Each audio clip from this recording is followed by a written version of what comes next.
Y, finalmente, el informe de Gobierno Corporativo y el informe sobre remuneraciones de los consejeros correspondiente a 2024, ambos elaborados también por el Consejo, que es el libro de tapas marrones. Todos estos documentos y el resto de información y documentación legal sobre esta Junta están disponibles en la página web de la compañía. Y permítanme ahora, como es habitual, dirigirles unas palabras sobre los resultados de 2024, el contexto económico del sector químico europeo, el complemento al orden del día de la Junta consistente en la propuesta formulada por un grupo de accionistas que suman el 3,9% del capital social de un dividendo de 0,096 euros por acción, y la situación del proceso regulatorio al que están sometidas las dos ofertas públicas de adquisición de Ercros, lanzadas respectivamente por Bondalti y Eseco. Comienzo por este último punto, las OPAs de Bondalti y Eseco.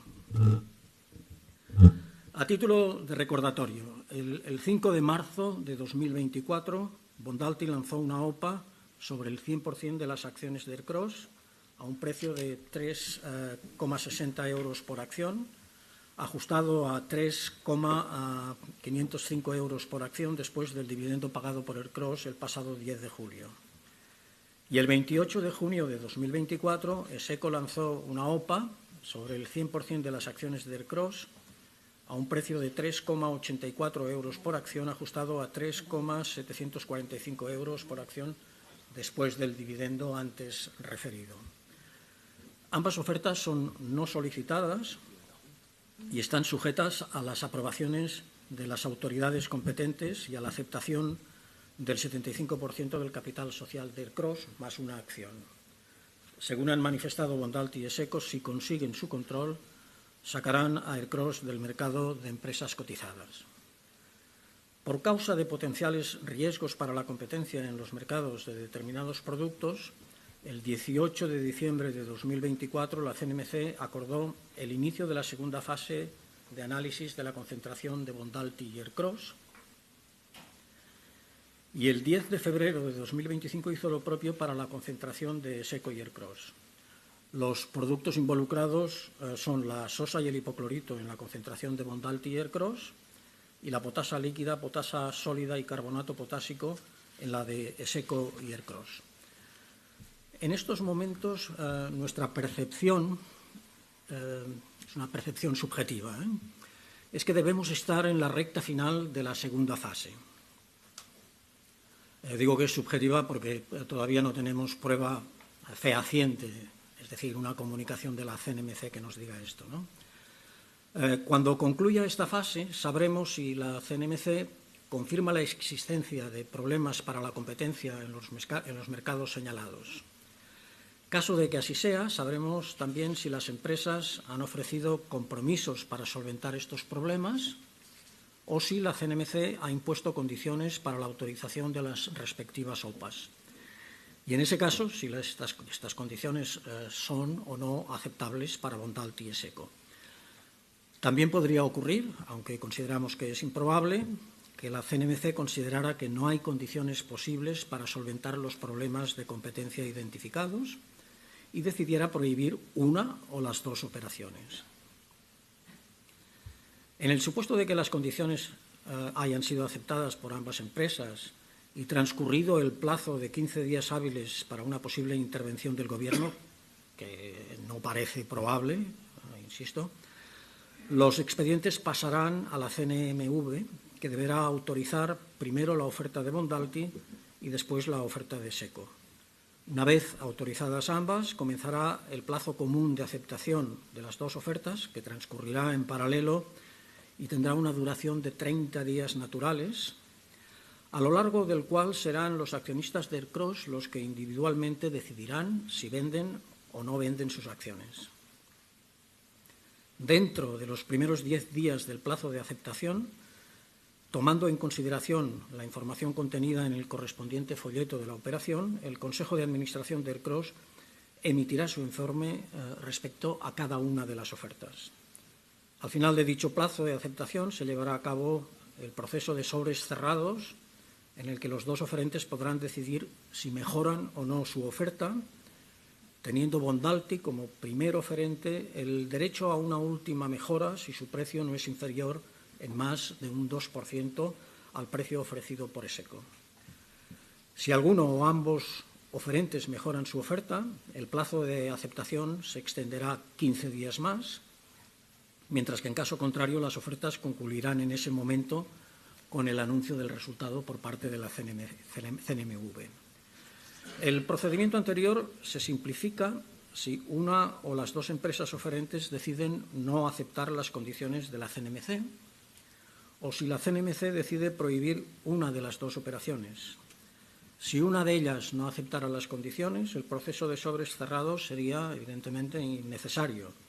Y si ninguna de ellas aceptara las condiciones o la CNMC decidiera prohibir ambas operaciones, algo que parece improbable, ni el proceso de sobres cerrados ni el plazo de aceptación serían necesarios. El proceso acabaría en ese momento sin la materialización de ninguna de las dos OPAs lanzadas sobre el CROSS.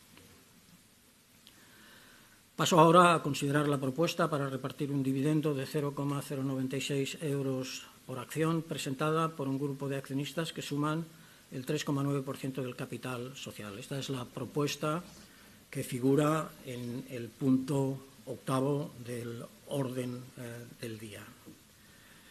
Bien, esta es una propuesta importante por los efectos que podría tener para la compañía y se refiere a un dividendo puntual, además que si se aprueba deberá pagarse dentro del próximo mes de julio y que no está sujeto a ninguna condición relacionada con la situación económica financiera de la empresa.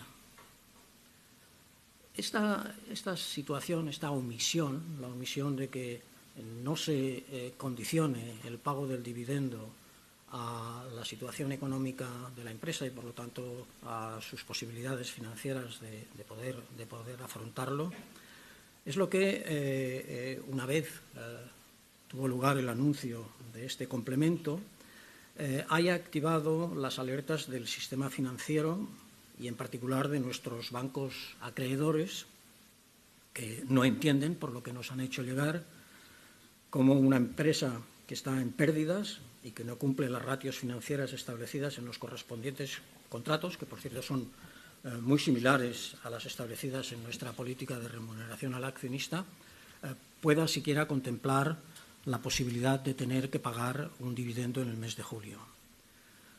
Por estas razones, como Consejo, nos hemos comprometido a argumentar los inconvenientes de esta propuesta.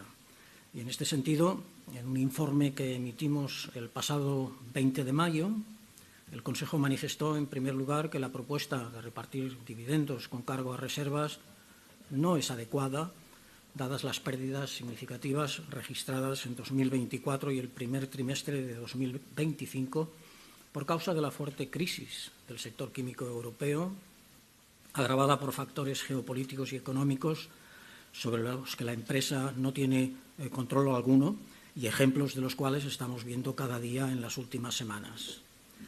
Y, en segundo lugar, que los recursos del CROSS deben gestionarse con extrema prudencia por ser instrumentos clave para sostener la estrategia de la compañía a largo plazo y, en particular, su plan de inversiones.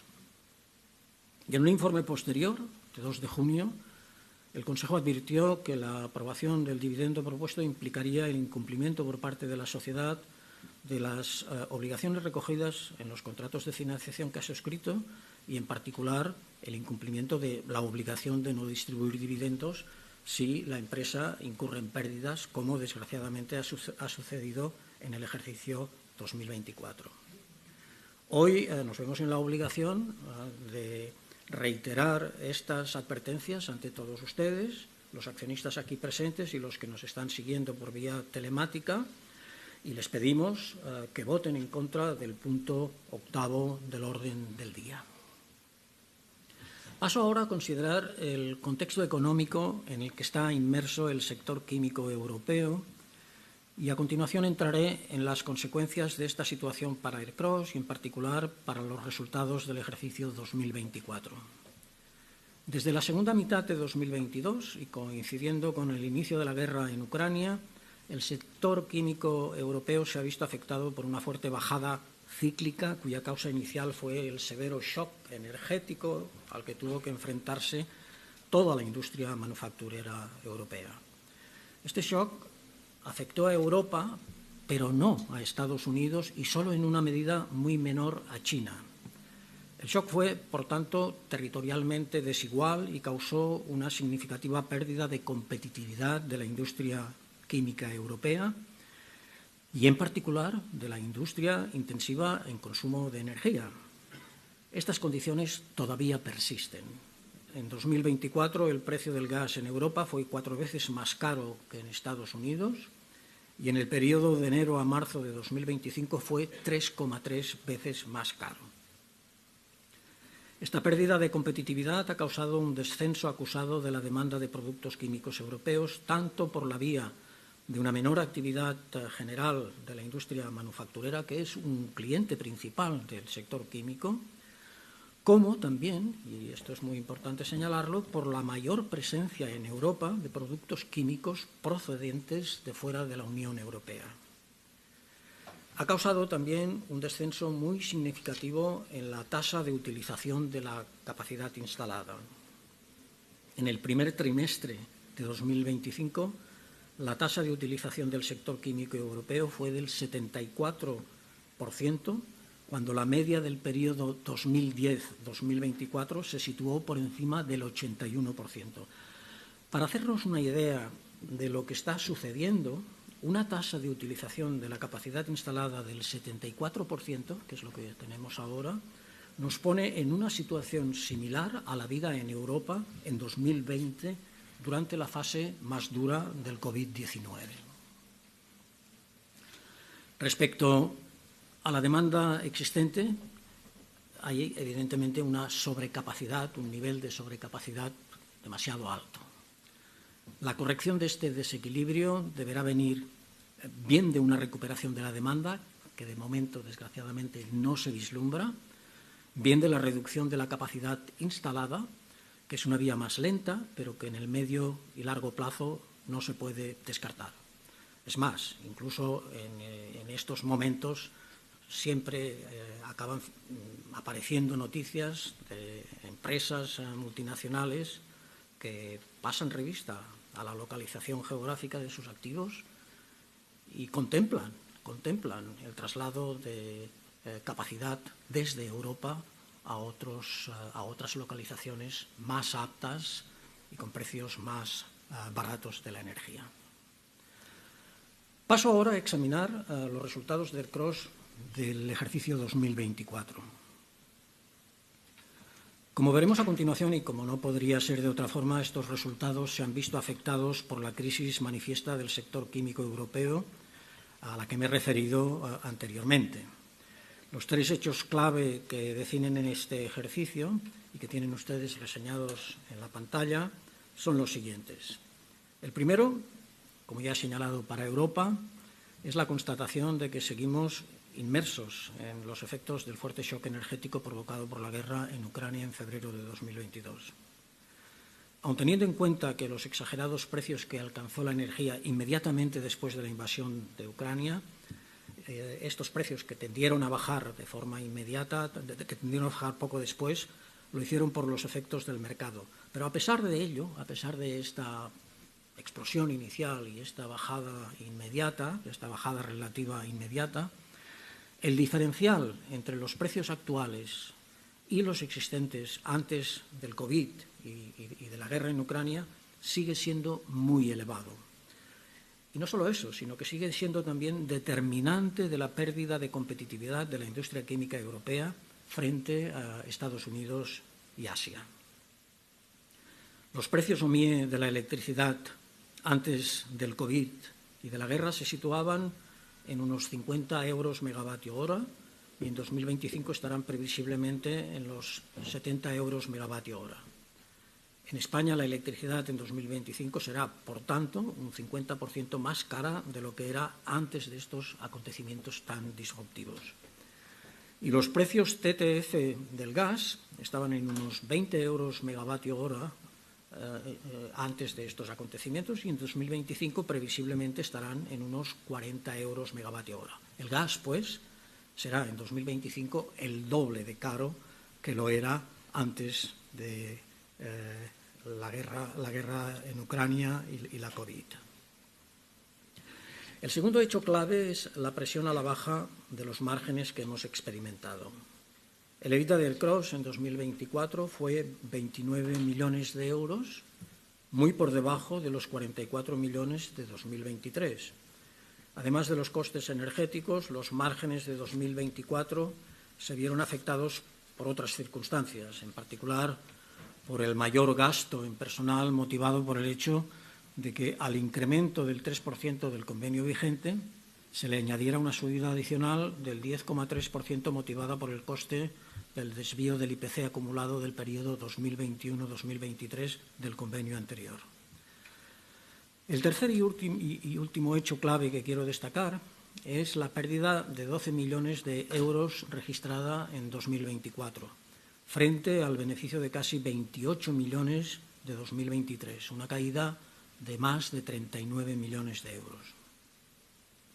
Debe advertirse, sin embargo, y es importante recalcar esto, de que en términos operativos la caída es menor, debido a que el resultado de 2023 quedó significativamente influido por los efectos de la sentencia del Tribunal Constitucional que declaró la inconstitucionalidad de determinadas medidas fiscales aprobadas mediante el Real Decreto Ley 3/2016. En el gráfico que ahora aparece en pantalla pueden ver ustedes la evolución trimestral de las toneladas vendidas por el CROSS. En 2023 se vendieron 974.000 toneladas y en 2024 938.000 toneladas, un descenso del 3,8%. La causa básica del descenso es la debilidad del contexto cíclico actual, pero debe tenerse en cuenta también que por causa de restricciones importantes habidas en la provisión de algunas materias primas, el CROSS dejó de suministrar SOS a sus clientes durante el mes de septiembre. El siguiente gráfico muestra trimestralmente las ventas, es decir, ahora estamos en millones de euros, no en toneladas. En 2023 las ventas fueron 707,21 millones de euros y en 2024 643,43 millones, un descenso del 9%. La caída se produce toda ella en el primer semestre, un 17%, mientras que en el segundo las ventas aumentan un 2,7%. Como muestra el nuevo gráfico, la caída de ventas se debe a que tanto el precio medio por tonelada vendida como el número de toneladas vendidas disminuyeron en 2024. La caída del precio medio explica 38,64 millones de los 63,78 millones en que disminuyeron las ventas, es decir, explica un 60,6%, y el menor volumen de toneladas vendidas explica 26,60 millones, un 41,7%. Pasando al nuevo gráfico que ahora aparece en pantalla, vemos que en 2023 la contribución generada por los productos vendidos y la prestación de servicios fue 230,62 millones de euros, mientras que en 2024 fue 224,62 millones, una caída del 2,6%. También en este caso el perfil temporal es distinto entre las dos mitades del año. En el primer semestre la contribución cayó un 13,9% respecto al mismo periodo de 2023, mientras que en el segundo semestre aumentó un 16%. Como hemos visto en el gráfico anterior, la contribución en 2024 cayó 6 millones de euros. El gráfico que tienen ahora en pantalla explica qué factores concretos contribuyeron a esta caída. Los dos primeros, el efecto precio, el precio medio, y el efecto costes variables unitarios son los más importantes.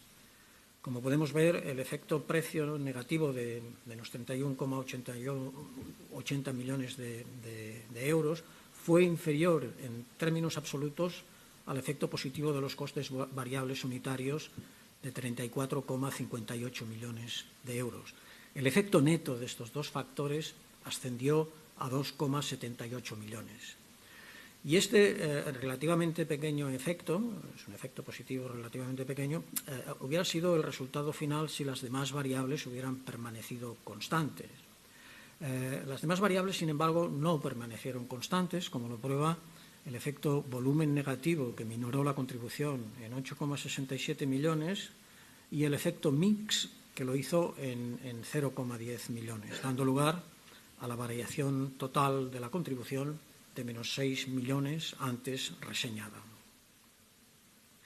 Llegamos ahora al EBITDA ajustado, que alcanzó los 28,63 millones de euros en 2024, frente a los 48,11 millones de 2023, una caída del 40,5%. También en este caso el perfil es distinto entre las dos mitades del año. En el primer semestre el EBITDA cae un 52,8% respecto al mismo periodo de 2023, mientras que en el segundo semestre, aunque con cantidades mucho menores, el EBITDA de 2024 más que duplica al de 2023. La variación del EBITDA de 19,48 millones se explica, como puede verse en este nuevo gráfico que ahora aparece en pantalla, por una parte por tres efectos negativos. Los mayores gastos de personal, en 9,34 millones. En segundo lugar, la reducción del volumen de toneladas vendidas, menos 8,67 millones. Y en tercer lugar, un resto de efectos menores que junto al efecto mix ascienden a menos 4,24 millones. Y por la otra, por un efecto positivo, que es el de la contribución unitaria de 2,78 millones de euros. Pasemos ahora a la cuenta de resultados de 2024, una cuenta que da una pérdida del ejercicio de 11,66 millones de euros frente al beneficio de 2023 de 27,58 millones de euros, una variación de 39,24 millones causada por el difícil contexto económico del sector químico europeo al que ya me he referido al comienzo de mi intervención. El primer dato que quiero señalar es la gran diferencia entre el ingreso registrado por el impuesto a las ganancias, que en 2024 fue de 597.000 euros, mientras que en 2023 fue de 23,76 millones de euros.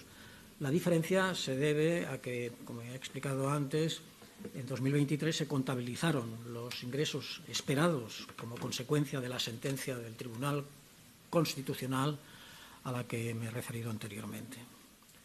Por lo demás, 2024 fue un ejercicio en el que tanto ingresos como gastos cayeron, pero los gastos cayeron menos que los ingresos, causando la caída del EBITDA vista anteriormente.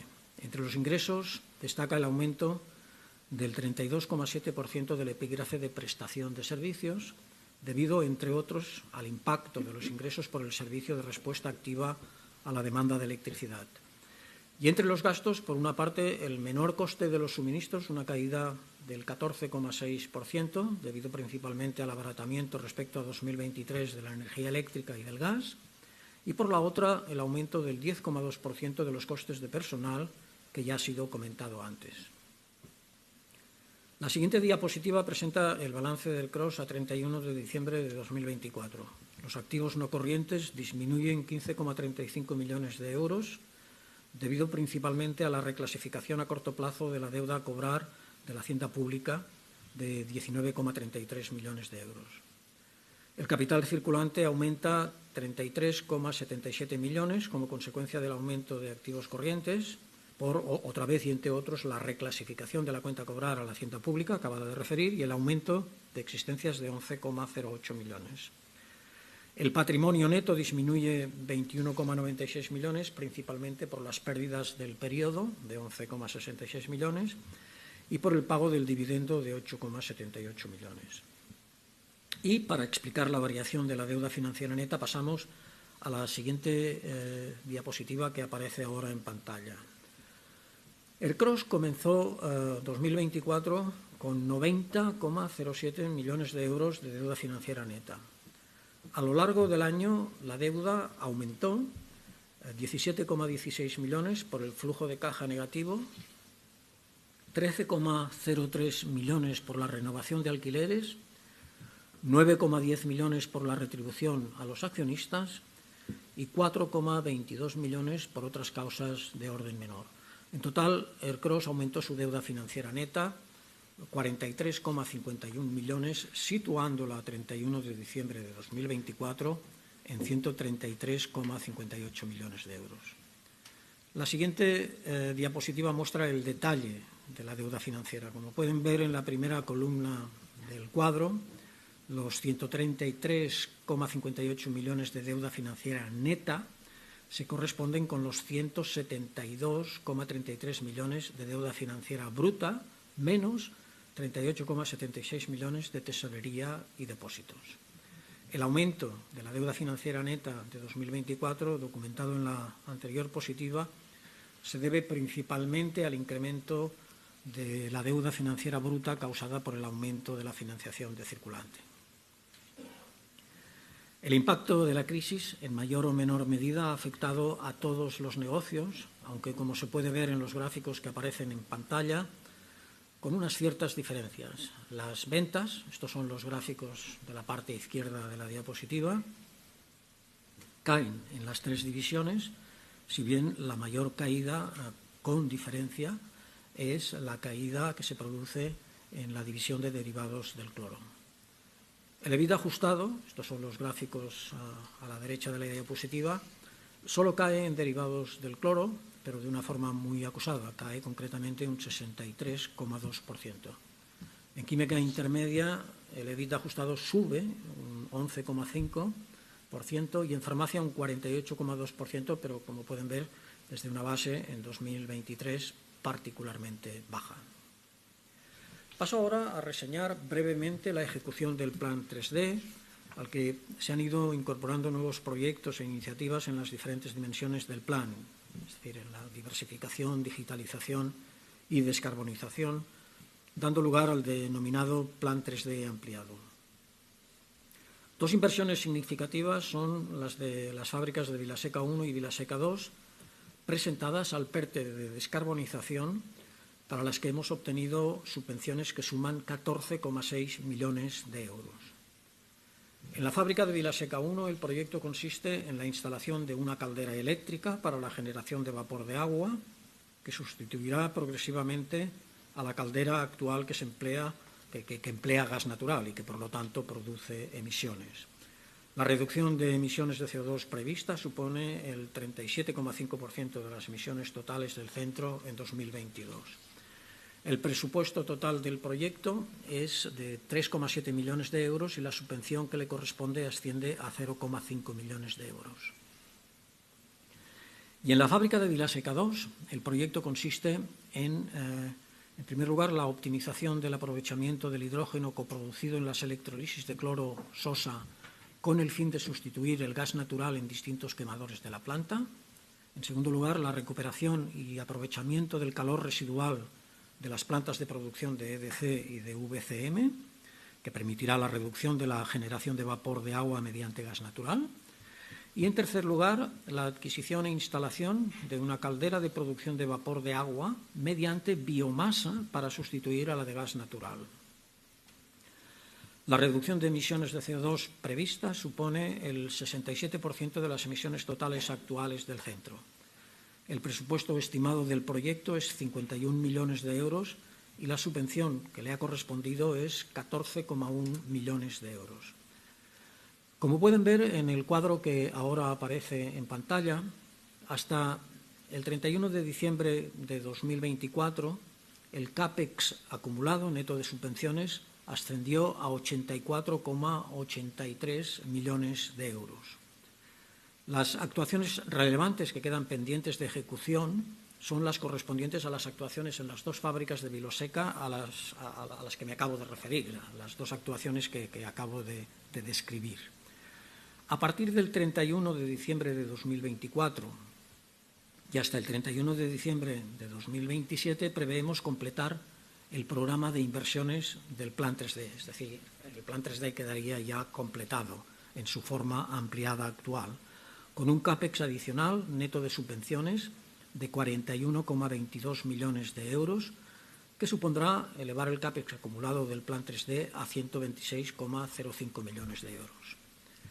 Y en lo que respecta al EBITDA, esta sería la segunda columna del cuadro, hasta el 31 de diciembre de 2024, el EBITDA acumulado generado por el Plan 3D ascendió a 22,40 millones de euros. A partir del 31 de diciembre de 2024 y hasta el 31 de diciembre de 2033, preveemos que el EBITDA acumulado alcance los 300,1 millones de euros. Consideramos que este periodo más amplio, es un periodo de unos 9 años, es el adecuado para dar cabida a la fase gradual de crecimiento del EBITDA hasta alcanzar su nivel asociado a la utilización estándar de la nueva capacidad instalada. En términos de flujos de caja, esto es lo que tienen en la última columna del cuadro, en términos de flujos de caja y para el periodo 2021-2033, el CAPEX neto acumulado de 126,05 millones de euros, que previsiblemente habrá generado un EBITDA acumulado de 322,50 millones de euros, supondrá un TIR, una tasa interna de retorno del Plan 3D del 20,8%. Es más, si se añade el resultado de la venta de los certificados de ahorro energético, CAE, el acrónimo es CAE, el TIR del Plan 3D aumenta hasta el 25%. Un CAE, para su información, porque este es un instrumento relativamente nuevo, un CAE certifica la obtención de un ahorro de energía final equivalente a 1 kilovatio hora y constituye un instrumento que permite monetizar los ahorros energéticos de las inversiones, recuperando así parte del coste de estas. Este es un sistema oficial que se ha instaurado recientemente en España, siguiendo un precedente de un sistema muy similar que funciona muy bien en Francia y que creemos que es una idea excelente para poder incentivar la descarbonización de la economía industrial española. Paso ahora a la cuestión de la responsabilidad social. En 2024, el avance en materia de responsabilidad social empresarial se ha visto reflejado en los excelentes resultados obtenidos en los distintos ratings. En el rating internacional EcoVadis, ERCROSS obtuvo 87 puntos sobre los 100 posibles, un resultado que sitúa a la empresa entre el 1% de las empresas analizadas con mejor clasificación. Asimismo, ERCROSS obtuvo una calificación AA y 86 puntos de 100 en el ESG Rating de 2024 del Instituto Español de Analistas Financieros. Tal como establece la Directiva Europea sobre Información Corporativa en materia de sostenibilidad, en 2024 se llevó a cabo el análisis de la doble materialidad de ERCROSS, que ha permitido identificar tanto las repercusiones que la actividad de ERCROSS genera sobre las personas y su entorno, como los riesgos y oportunidades asociados a la sostenibilidad que crean o que reducen el valor de la empresa y que son financieramente relevantes. También para dar cumplimiento a esta directiva, en 2024 se aprobó el Plan de Transición Climática, que recoge los objetivos de la compañía para reducir sus emisiones de gases de efecto invernadero en su ruta para alcanzar el cero, un poco entrecomillado este cero, ¿no? El cero de emisiones en 2050, el cero neto de emisiones en 2050 y cuya base es el Plan 3D. En relación con el cambio climático, ERCROSS obtuvo una calificación B en el cuestionario CDP, que evalúa la transparencia y el desempeño de las organizaciones en materias de cambio climático. En 2024, como ejemplo del compromiso con los objetivos de neutralidad climática del Pacto Verde Europeo, ERCROSS aumentó el consumo de energía de origen renovable un 8,7% respecto al año anterior y redujo las emisiones totales de gases de efecto invernadero más de un 10%. Para cumplir con lo establecido en la reglamentación europea, hemos determinado el nivel de alineación de las actividades de ERCROSS con la taxonomía de la Unión Europea.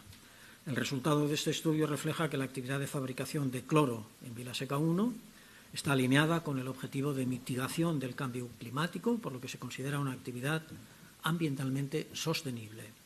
A su vez, las actividades de fabricación de cloro y cloruro de vinilo están alineadas con el objetivo de adaptación al cambio climático.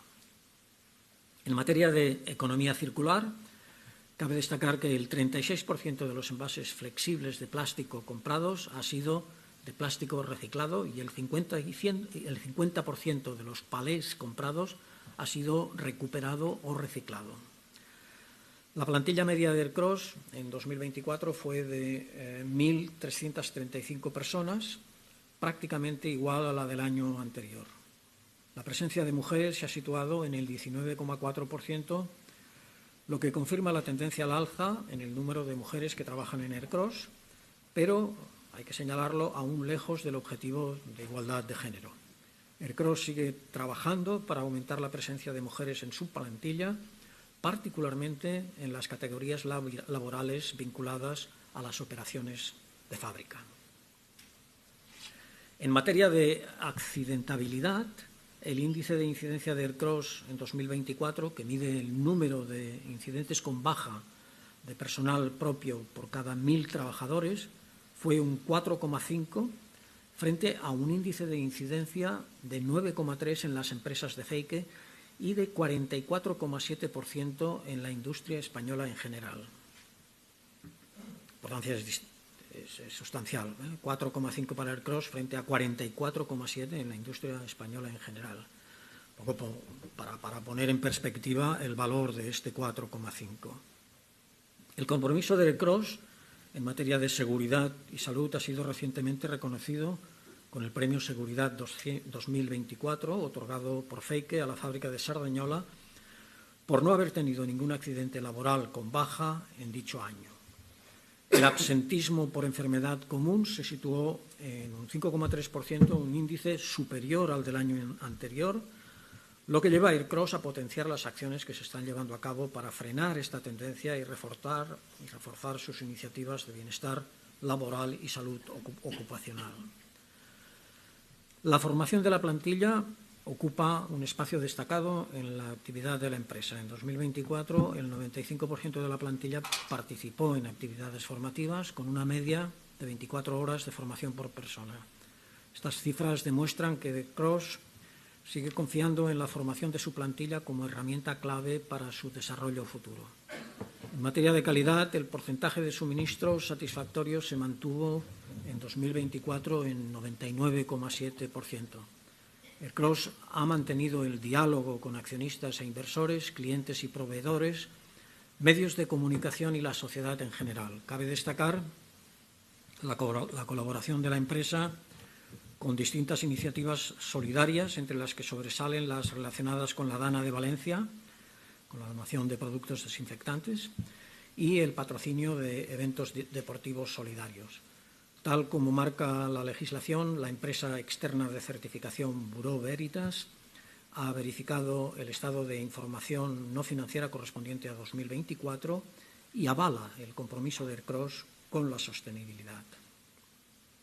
Pasando ahora a cuestiones de gobierno corporativo, al finalizar el ejercicio 2024, el Consejo de Administración, por una parte, realizó la evaluación sobre la calidad y eficiencia de su funcionamiento y composición y de las comisiones creadas en su seno. En segundo lugar, realizó la presentación anual de los mapas de riesgo y, en tercer lugar, presentó los mapas de impacto financiero derivados de riesgos y oportunidades asociadas al cambio climático. Todas estas actuaciones permitieron a Ercros mantener el alto grado de cumplimiento de las recomendaciones del Código de Buen Gobierno que le son aplicables, que alcanzó un 96,2%.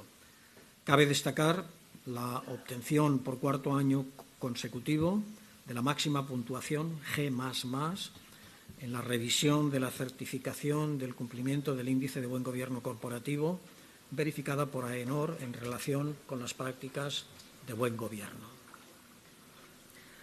Y en materia de cumplimiento normativo, durante 2024, Ercros, en primer lugar, mantuvo la certificación UNE 19.601, que establece los requisitos de un sistema de gestión del cumplimiento penal con el objetivo de prevenir la comisión de delitos y favorecer una cultura ética y de cumplimiento. En segundo lugar, actualizó la normativa interna a las novedades legislativas con la revisión del reglamento del Comité de Cumplimiento y las políticas corporativas de cumplimiento penal y de anticorrupción y prevención de delitos. Y en tercer lugar, consolidó en la web corporativa la herramienta digital del canal ético. El pasado miércoles, como es costumbre hacerlo antes de la celebración de la Junta General, emitimos nuestra previsión de resultados correspondiente al primer semestre de 2025, realizada sobre la base de datos cerrados a mayo y la visibilidad del mercado en junio. Según esta previsión, elaborada bajo el supuesto de ausencia de deterioro de activos y coherentemente con lo dicho en esta intervención sobre el contexto económico del sector químico europeo, los resultados esperados son particularmente pobres, con un EBITDA ordinario que se situará dentro del rango de 0 a 3 millones de euros, un resultado neto dentro del rango de menos 26 a menos 24 millones, unas ventas de productos terminados dentro de un rango que va de 325 a 335 millones y una contribución dentro del rango de 105 a 110 millones. Prevemos, pues, para este primer semestre y, desgraciadamente, la continuidad de la fase recesiva en la que estamos instalados desde mediados de 2022.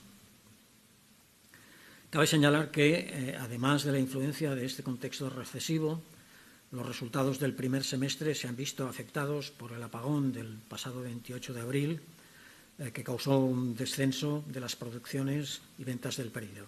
Es verdad que no fue un descenso muy espectacular, pero hubo un descenso. Estimamos la reducción del EBITDA causada por este acontecimiento en unos 3,5 millones de euros, de los cuales 2,3 millones corresponden a lucro cesante y 1,2 millones a daños materiales. La previsión del conjunto de 2025 se mantiene en los términos expresados en la nota de resultados del primer trimestre del año, la nota que emitimos el 13 de mayo de 2025. Es decir, continúa sin novedades la previsión de futuro a término medio. Les recordaré a ustedes lo que decíamos entonces. El consenso de las publicaciones especializadas retrasa de nuevo el inicio de la recuperación de la demanda del sector químico europeo, trasladándola a 2026 siempre y cuando haya una solución adecuada al conflicto arancelario iniciado por Estados Unidos y se vayan materializando las medidas de apoyo a la industria propuesta por la Unión Europea. En este entorno de alta incertidumbre, debilidad de la demanda, altos costes energéticos y fuerte competencia internacional, hay que decirlo, no se puede descartar que el margen y el volumen de ventas de Ercros se vuelvan a ver negativamente afectados a lo largo del año. En todo caso, Ercros seguirá ejecutando el plan 3D, mantendrá su presencia en los mercados en que opera y aprovechará las oportunidades que se presenten para defender sus márgenes. Señoras y señores accionistas, la de hoy es una junta importante, fundamentalmente, siempre son importantes, pero en este caso en particular, fundamentalmente por dos razones. En primer lugar, por el proceso de OPAS en el que nos encontramos, cuyo desenlace, aunque como ya he dicho no sabemos exactamente cuándo se producirá ni en qué consistirá, es un desenlace que ya no puede estar muy lejano. Nuestra previsión es que tendríamos que acabar este proceso, si las cosas van bien, antes de que acabe el año 2025, y si las cosas no van tan bien, quizás a lo largo de los meses de enero, febrero de 2026. Y en segundo lugar, es importante por los potenciales problemas que la propuesta de un dividendo no sujeto a ningún tipo de condicionante según la situación económica y financiera de la empresa podría causar. Esperamos que ambas cuestiones puedan resolverse favorablemente para los intereses de la empresa y que, en lo que respecta a la propuesta del punto octavo, la decisión de la Junta nos permita volver a normalizar la relación con nuestros bancos. Muchas gracias por su atención.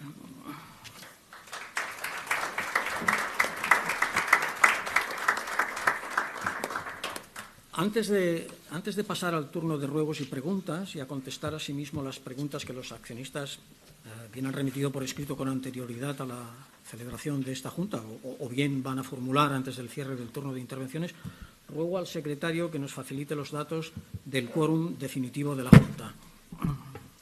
Se encuentran presentes en la Junta 376 accionistas titulares de 10.162.036 acciones, que suponen el 11,114% del capital social. De estos, 179 accionistas titulares de 2.497.748 acciones, representativas del 2,732% del capital social, han emitido su voto mediante entrega o correspondencia postal antes de la celebración de esta Junta General, y 150 accionistas titulares de 2.846.860 acciones, representativas del 3,113% del capital social, lo hacen por haber emitido su voto por medios electrónicos antes de la celebración de esta Junta. Se encuentran representados 4.401 accionistas titulares de 55.339.453 acciones, que suponen el 60,522% del capital social. En total, asisten a esta Junta General 4.777 accionistas presentes y representados, titulares de un total de 65.501.489 acciones, que suponen el 71,636% del capital social de la sociedad. Muy bien, pues los datos sobre el quórum definitivo que nos ha facilitado el secretario confirman la validez de la constitución de esta Junta. Invito, pues, al notario a que se dirija a los asistentes para cumplir con sus obligaciones. Por favor. Bien, en cumplimiento de lo dispuesto en el artículo 101.3 del Reglamento de Registro Mercantil, me corresponde hacer la siguiente pregunta a esta Asamblea. ¿Desea algún accionista hacer reserva o protesta sobre las manifestaciones relativas al número de socios concurrentes y al capital presente? Si algún accionista que sigue la Junta de forma telemática desea formular una reserva o protesta sobre las manifestaciones relativas al número de socios concurrentes o al capital presente, le ruego que lo haga constar en el espacio reservado a tal efecto en la plataforma de asistencia a la Junta, y su reserva o protesta constará en acta. No se formulan reservas o protestas, salvo que telemáticamente la justifique. Un saludo. Muy bien, pues queda abierto el turno de ruegos y preguntas, que pasaré a responder a continuación, sin perjuicio de que, en los términos previstos en el artículo 15.2 del Reglamento de la Junta, se les pueda complementar dicha respuesta por escrito de forma individual a lo largo de los próximos 7 días. En relación a las cuestiones que formulen los accionistas o los representantes presentes en la sala, agradecería que previamente acudan a la mesa del notario para identificarse. Después pueden volver a su asiento y, a medida que les vaya llamando, se les acercará el micrófono para que realicen su intervención. Si desean que su intervención figure textualmente en el acta, deben entregar una copia del texto escrito al notario. En relación a las cuestiones que formulen los accionistas que asisten a la Junta de forma telemática, aquellos accionistas que todavía no hayan formulado sus preguntas por escrito y deseen hacerlo, pueden remitirlas a través de la plataforma de asistencia telemática. Si desean que su intervención figure textualmente en el acta, deben enviar a través de la plataforma de asistencia telemática una copia del texto escrito al notario. Les ruego que formulen su cuestión de forma clara y sucinta, al objeto de que se recoja de la forma más fiel posible en el acta. Vamos a dejar 5 minutos de cortesía para que los accionistas o los representantes que deseen intervenir envíen a través de la plataforma de asistencia telemática sus intervenciones. Después de estos 5 minutos se dará por finalizado el turno de intervenciones.